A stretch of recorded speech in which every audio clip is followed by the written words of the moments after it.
Student, आप सभी का स्वागत है मेरी यूट्यूब चैनल फेरट क्लासेस में। तो जैसा कि आपको पता है कि मध्यकालीन भारत का जो इतिहास है वो कवर हो रहा है, जिसमें हमने पहली क्लास कवर कर ली है, जिसमें हमने मुस्लिम आक्रमण के बारे में पढ़ा है। ठीक है, जिन बच्चों ने वो वीडियो नहीं देखा है पहले आप वो वीडियो देख लीजिएगा, उसके बाद आप ये वाली क्लास में आइएगा तो आपको आसानी से आपका लिंक हो जाएगा कि किस तरीके से आपको पढ़ना है। ओके, तो जैसा कि हमने पढ़ा था कि भारत पर 2 मुगल आक्रमण हुए थे, एक तो अरबों के द्वारा हुआ था और दूसरा तुर्कों के द्वारा हुआ था। ठीक है, उसके बाद क्या हुआ थोड़ा सा बेसिक जान लेते हैं।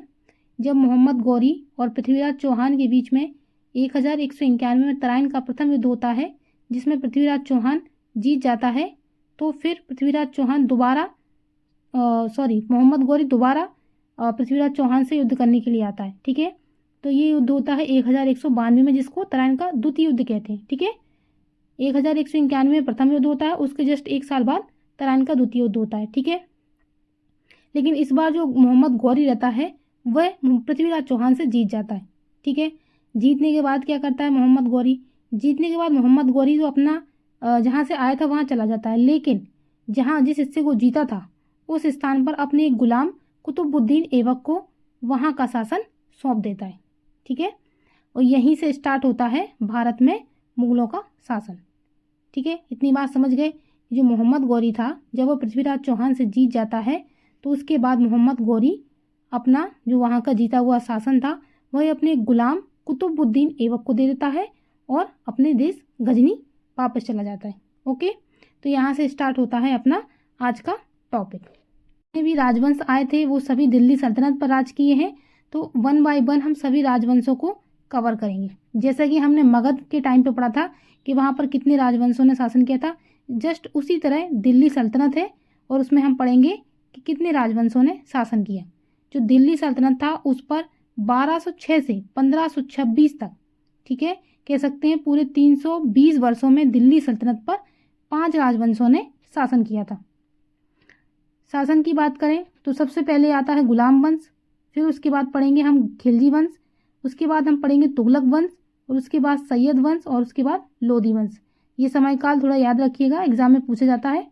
तो आज का जो टॉपिक रहेगा वह दिल्ली सल्तनत पर गुलाम वंश का रहेगा। ओके, और ये समयकाल चलेगा अपना 1206 से 1290 का। जो नेक्स्ट वीडियो रहेगा वह रहेगा खिलजी वंश का, जिसका समयकाल रहेगा 1290 से 1320 का। ओके, स्टेप बाय स्टेप आप अगर इतिहास को कवर करेंगे तो आपको कभी इतिहास भूलेगा भी नहीं। ठीक है, और आपके माइंड में बैठा रहेगा किस तरीके से एग्जाम में क्वेश्चन भी आते हैं और किस तरीके से जो ये सन होती हैं ये दिमाग में बैठती हैं। और लास्ट में कुछ क्वेश्चन हैं इसी वीडियो से रिलेटेड, उसको भी आप लोगों को सॉल्व करना है। ठीक है, तो स्टार्ट करते हैं गुलाम वंश को। तो गुलाम वंश का समयकाल है 1206 से 1290 का।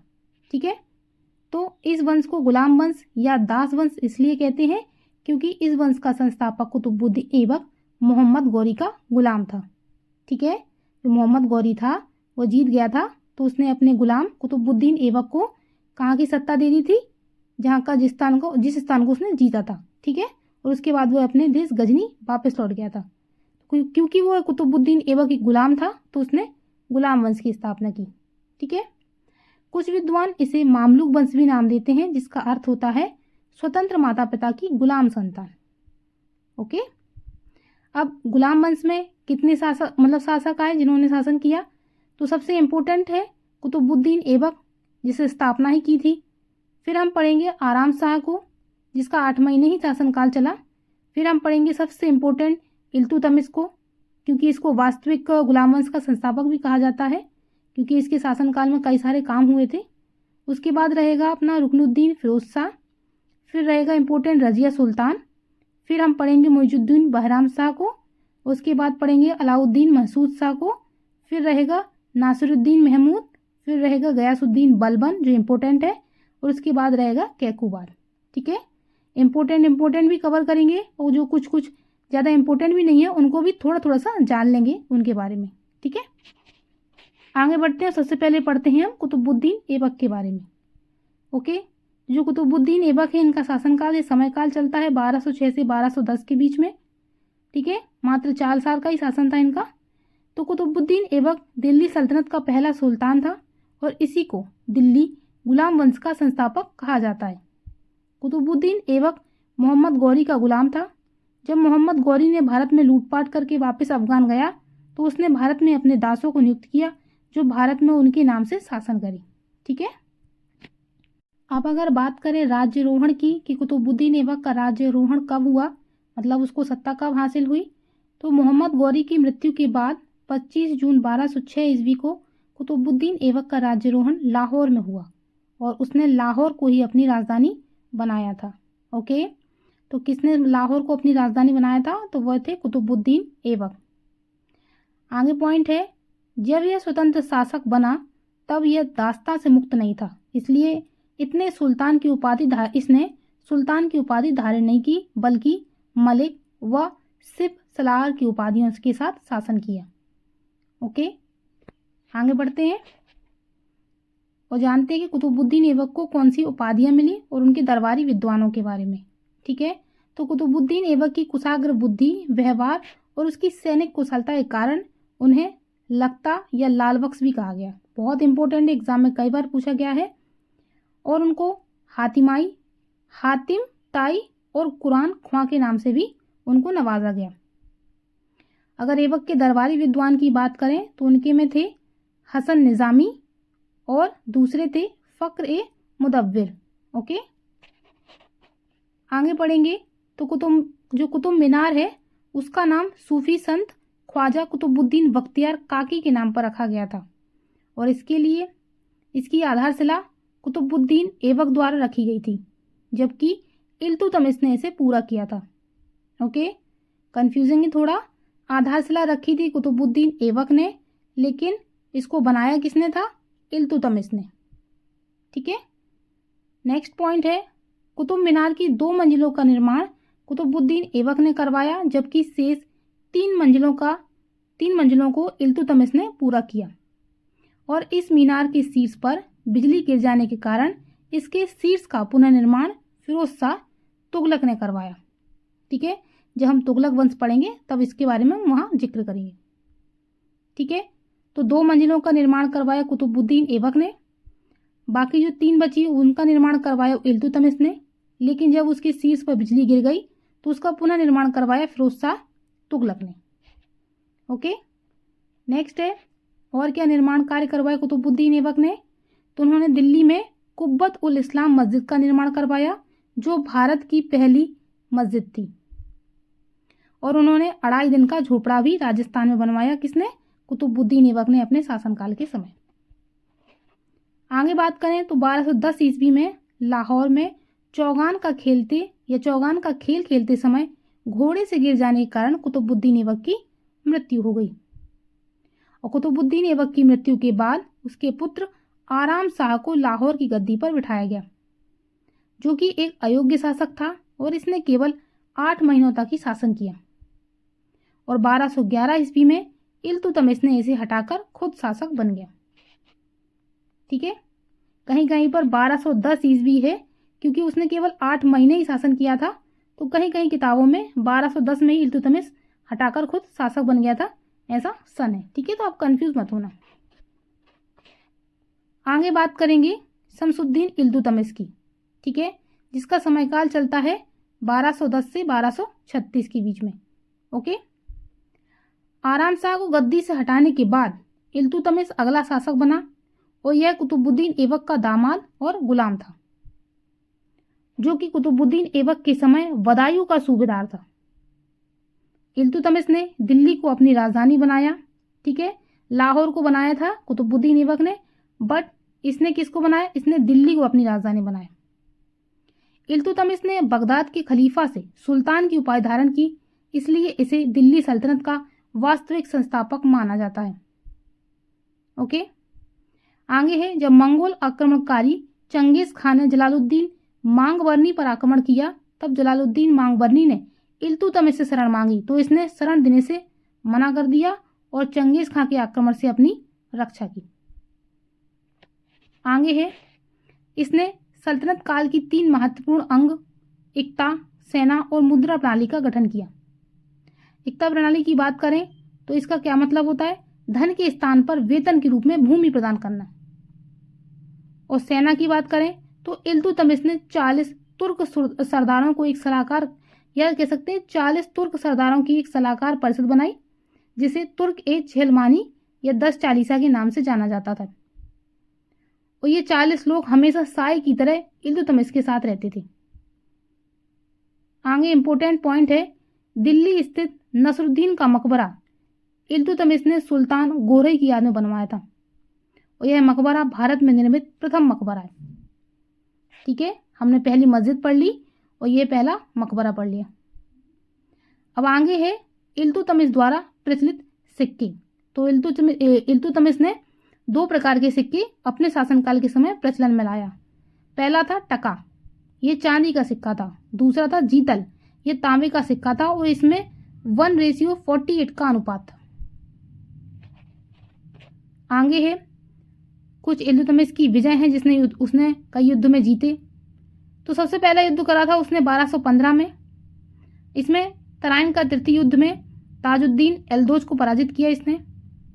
उसके बाद इसने युद्ध लड़ा 1217 ईस्वी में, जिसमें मंसूरा के युद्ध में नसरुद्दीन कुबाचा को पराजित किया। उसके बाद 1226 में इसने बंगाल विजय की यहाँ के शासक गयासुद्दीन को पराजित किया। उसके बाद 1227 में सिंध एवं मुल्तान विजय नसरुद्दीन कुबाचा को पराजित किया। उसके बाद 1226 से 1231 तक राजपूतों पर विजय प्राप्त की और 1235 में पंजाब के खोखरों पर विजय प्राप्त की। आगे बात करते हैं तो इल्तुतमिश ने न्याय मांगने के लिए लाल वस्त्र पहनने की परंपरा को चलाया। 1236 ईस्वी में इल्तुतमिश की मृत्यु हो गई और उसने अपने जीवन काल में ही रजिया सुल्तान को अपना उत्तराधिकारी नियुक्त कर दिया था। इल्तुतमिश की मृत्यु के बाद 40 सरदारों ने, जो उसके परिषद में थे, रजिया को शासक न बनाकर रुकनुद्दीन फिरोज शाह को सुल्तान बनाया। ठीक है, जो कि इल्तुतमिश का सबसे छोटा बेटा था। थोड़ा सा रुकनुद्दीन फिरोज शाह के बारे में जान लेते हैं। तो रुकनुद्दीन फिरोज शाह 1236 में अपनी माता शाह तुर्काना के संरक्षण में सुल्तान घोषित किया गया। जो रुकनुद्दीन फिरोज था वो एक आलसी और बिलासी प्रवृत्ति के होने के कारण यह किसी भी शासन के कार्यों में हिस्सा नहीं लेता था, जिसके चलते अधिकारी वर्ग के लोग जनता पर हावी हो रहे थे। उसके बाद क्या किया, तो रजिया ने न्याय के लिए लाल वस्त्र पहनकर जुम्मे के दिन मस्जिद के आगे जनता के बीच पहुंची और न्याय की मांग की। तो जनता के हस्तक्षेप के बाद वह शासिका बनी। ठीक है, रजिया सुल्तान के बारे में जान लेते हैं। तो रजिया दिल्ली की प्रथम एवं अंतिम महिला सुल्तान थी। रजिया ने जमालुद्दीन याकूत को प्रोन्नत करके अमीर ए आखूर मतलब अश्वशाला का प्रधान नियुक्त किया। तुर्की अमीरों ने रजिया का जमालुद्दीन याकूत से प्रेम संबंध का अफवाह फैलाया। उसके बाद रजिया तबर हिंद के सूबेदार अल्तुनिया से पराजित हुई और अंततः दोनों ने विवाह कर लिया। आगे 1240 में कैथल के निकट रजिया एवं अल्तुनिया की हत्या कर दी गई। आप पढ़ेंगे नेक्स्ट शासक के बारे में, वह थे मुइजुद्दीन बहराम शाह। 1240 में रजिया सुल्तान की हत्या के बाद मुइजुद्दीन बहराम शाह सुल्तान बना। बहराम शाह के शासनकाल में 1241 में मंगोलों का आक्रमण हुआ, जिसमें बहराम शाह मारा गया और मंगोलों ने पंजाब पर भी हमला किया था।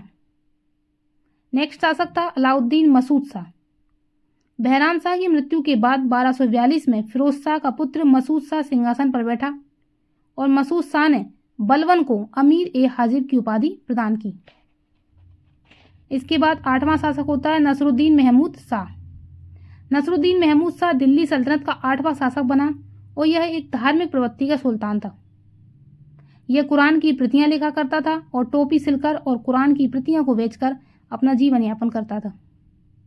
इसने बलवन को अपना वजीर बनाया और बलवन ने अपनी पुत्री का विवाह नसरुद्दीन महमूद शाह से कर दिया और नसरुद्दीन की मृत्यु के बाद बलवन ही अगला शासक बना। अब पढ़ेंगे गयासुद्दीन बलवन के बारे में। इनका असली नाम था बाउद्दीन। बलवन ईरान का रहने वाला था और उसने अपने दरबार का गठन ईरानी परंपरा के अनुसार किया। इसने ईरानी त्योहार नवरोज को मनाना शुरू किया और इसने दरबार में सजदा और पैबोस की परंपरा प्रारंभ की। इसने अपने आप को पृथ्वी पर नियावत ये खुदाई मतलब ईश्वर का प्रतिनिधि और जिल्ले अल्लाह मतलब ईश्वर की छाया बताया। इसने रक्त एवं लोहे की नीति अपनाई, अर्थात आक्रमण की नीति को अपनाया। बलबन ने 10 चालीसा को समाप्त किया। शासक बनने के बाद इसने सबसे पहले सेना का पुनर्गठन किया और सेना को दीवाने आरिज कहा जाता था। नसरुद्दीन ने बलबन को उलुग खां की उपाधि भी दी थी। इसके बाद बलबन के बाद अगला शासक बना कैकुबार बना, जो कि एक अयोग्य शासक था। और इसके बाद गुलाम वंश का अंतिम शासक क्यूमर्स बना, जिसकी हत्या जलालुद्दीन खिलजी ने 1290 में कर दी थी। क्यूमर्स की बात करें तो यह 3 वर्ष का बालक था, जिसकी हत्या जलालुद्दीन खिलजी ने उसकी आंखें फोड़कर कर दी थी और उसको उसी की चादर में लपेटकर यमुना नदी में फेंक दिया था। और इस तरीके से जलालुद्दीन खिलजी ने 1290 में क्यूमर्स की हत्या कर दी और उसके बाद खिलजी वंश की स्थापना कर दी। ठीक है, तो जो गुलाम वंश था वह दिल्ली सल्तनत पर शासन करने वाला पहला राजवंश था। इसके बाद कौन आया? जलालुद्दीन खिलजी आया, जिसने दिल्ली सल्तनत पर दूसरे राजवंश मतलब खिलजी वंश की स्थापना कर दी। तो इस तरीके से हमने गुलाम वंश को कवर कर लिया। ओके, अगला जो वो वीडियो रहेगा वो रहेगा खिलजी वंश का। ठीक है, हमारा थ्योरी सेक्शन हो गया है कंप्लीट। अब बारी है कुछ क्वेश्चन सॉल्व करने की। तो सॉल्व करते हैं कुछ क्वेश्चन गुलाम वंश या जिसे मामलुक वंश भी कहते हैं इसके बारे में। ठीक है, पहला क्वेश्चन रहेगा गुलाम वंश का संस्थापक निम्न में से कौन था? आपके ऑप्शन रहेंगे कुतुबुद्दीन ऐबक, इल्तुतमिश, आराम शाह या रुकनुद्दीन फिरोज। ओके, तो यहाँ पर राइट आंसर होगा कुतुबुद्दीन ऐबक। नेक्स्ट है गुलाम वंश का संस्थापक कुतुबुद्दीन ऐबक निम्न में से किसका गुलाम था? ऑप्शन है आपके पास महमूद गजनवी, मोहम्मद गौरी, नादिर शाह, अहमद शाह अब्दाली। तो आपका राइट आंसर होगा यहाँ पर मोहम्मद गौरी। नेक्स्ट है गुलाम वंश का अंतिम शासक निम्न में से कौन था? ऑप्शन है नसरुद्दीन महमूद, गियासुद्दीन बलबन, शमसुद्दीन कैमुर्स या इल्तुतमिश। तो यहाँ पर राइट आंसर होगा आपका शमसुद्दीन कैमुर्स। ओके, जो एक 3 वर्ष का बालक था जिसकी हत्या कौन कर देता है? जलालुद्दीन खिलजी। नेक्स्ट है कुतुबुद्दीन ऐबक की 1210 ईस्वी में मृत्यु के उपरांत कौन उसका तात्कालिक उत्तराधिकारी बना? ऑप्शन है आपके पास इल्तुतमिश, ताजुद्दीन यलदौज, नसरुद्दीन महमूद या आराम शाह। ओके, तो राइट आंसर होगा जो उसका बेटा था आराम शाह, वह उत्तराधिकारी बना। नेक्स्ट है 40 अमीरों के दल का दमन किसके द्वारा किया गया था? ऑप्शन है बलबन, रजिया, इल्तुतमिश या आराम शाह। तो यहाँ पर राइट आंसर है बलबन। नेक्स्ट है मध्यकालीन भारत की प्रथम महिला शासक कौन थी? ऑप्शन है चांद बीबी, रजिया सुल्तान, रानी दुर्गावती या नूरजहां। ओके, तो यहाँ पर जो राइट आंसर होगा वह होगा रजिया सुल्तान। मध्यकालीन भारत का पूछा है तो। नेक्स्ट है किस तुर्क सुल्तान ने शुद्ध अरबी के सिक्के जारी किए? ऑप्शन है आराम शाह, बलबन, इल्तुतमिश या कुतुबुद्दीन ऐबक। तो यहाँ पर राइट आंसर है इल्तुतमिश। नेक्स्ट है कुबात उल इस्लाम मस्जिद का निर्माण करने वाला निम्न में से कौन था? ऑप्शन है कुतुबुद्दीन ऐबक, इल्तुतमिश, आराम शाह या नसरुद्दीन। तो आपका राइट आंसर होगा यहाँ पर कुतुबुद्दीन ऐबक। नेक्स्ट है किसे हराकर दिल्ली में गुलाम वंश की स्थापना की गई?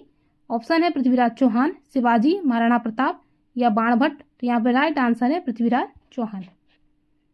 नेक्स्ट है दिल्ली की सल्तनत पर काबिज होने वाला प्रथम मुस्लिम वंश कौन सा था? ऑप्शन है खिलजी वंश, तुगलक वंश, मुगल वंश या गुलाम वंश। तो यहाँ पर राइट आंसर होगा गुलाम वंश। नेक्स्ट है प्रसिद्ध पारसी पर्व नवरोज को भारत में निम्न में से किसने प्रारंभ किया था? ऑप्शन है फिरोज तुगलक, बलबन, कुतुबुद्दीन ऐबक या अलाउद्दीन खिलजी। तो यहाँ राइट आंसर होगा आपका बलबन, क्योंकि वह ईरान का रहने वाला था। नेक्स्ट है सुल्तान का अभिवादन करने के लिए सिजदा और पैबूस का नियम किसने जारी किया? तो ऑप्शन है इल्तुतमिश, गियासुद्दीन तुगलक, फिरोज शाह तुगलक या बलबन। तो यहाँ पर राइट आंसर होगा आपका बलबन। नेक्स्ट है गुलाम वंश को अन्य किस नाम से जाना जाता है? ऑप्शन है ममलूक साम्राज्य, तुर्क साम्राज्य, मिजान साम्राज्य या गौरी साम्राज्य। तो राइट आंसर है आपका ममलूक साम्राज्य। नेक्स्ट है रजिया सुल्तान का शासनकाल कितने वर्ष का था? तो ऑप्शन है 4 साल, 2 साल, 6 साल या 8 साल। तो यहाँ पर राइट आंसर होगा आपका 4 साल। निम्न में से किस शासक का कार्यकाल 4 वर्ष लगभग था?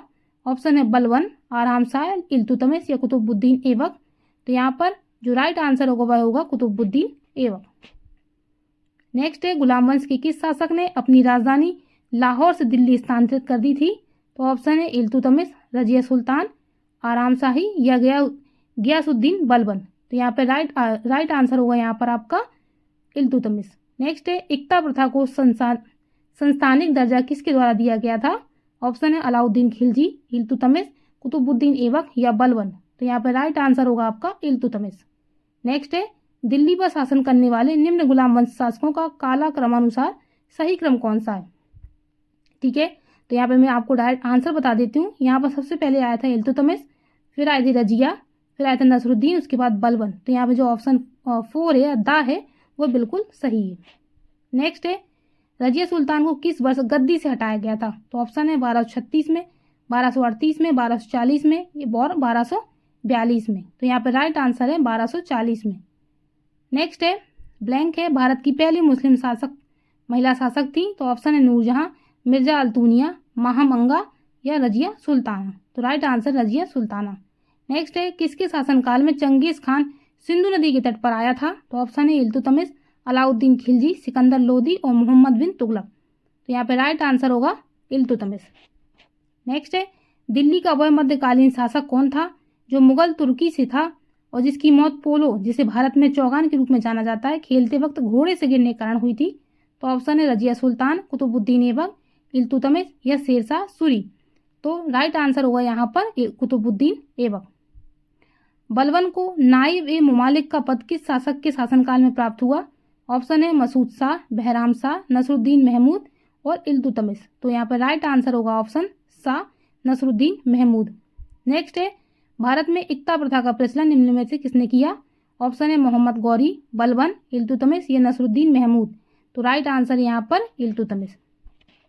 नेक्स्ट है यहाँ पर निम्नलिखित में से एक इल्तुतमिश संबंधित नहीं है? तो ऑप्शन है दिल्ली को अपनी राजधानी बनाई, खलीफा से खिलत प्राप्त की थी, टका और जीतल मुद्रा जारी की थी और दीवाने अर्ज विभाग की स्थापना की थी। तो यहाँ पर संबंधित नहीं है बताना है, तो जो ऑप्शन दा है वह बिल्कुल सही है क्योंकि उसने दीवाने अर्ज विभाग की स्थापना नहीं की थी। ठीक है, निम्न में से कौन सा कथन बलबन के बारे में सही नहीं है? तो ऑप्शन है एकताओं का पुनर्ग्रहण, अफरासियाब वंश संबंध, दरबारी वैभव या चालीसा का सुदृढ़ीकरण। ठीक है, तो चालीसा का सुदृढ़ीकरण नहीं किया था उसने, उसको खत्म किया था। ठीक है, तो यहाँ पर जो राइट आंसर होगा वो ऑप्शन दा होगा, चालीसा का सुदृढ़ीकरण। ये ऑप्शन उसका सही नहीं है। ठीक है, तो इस तरीके से हमें 26 क्वेश्चंस को कवर कर लिया है और इस तरीके से हमारा गुलाम वंश कवर हो चुका है। नेक्स्ट वीडियो रहेगा हमारा खिलजी वंश का। ठीक है, ये वीडियो बच्चों अगर अच्छा लगा हो तो आप प्लीज़ चैनल को सब्सक्राइब कर लेना। नया चैनल है, आपकी सपोर्ट की बहुत ज़्यादा ज़रूरत है। ओके बच्चों।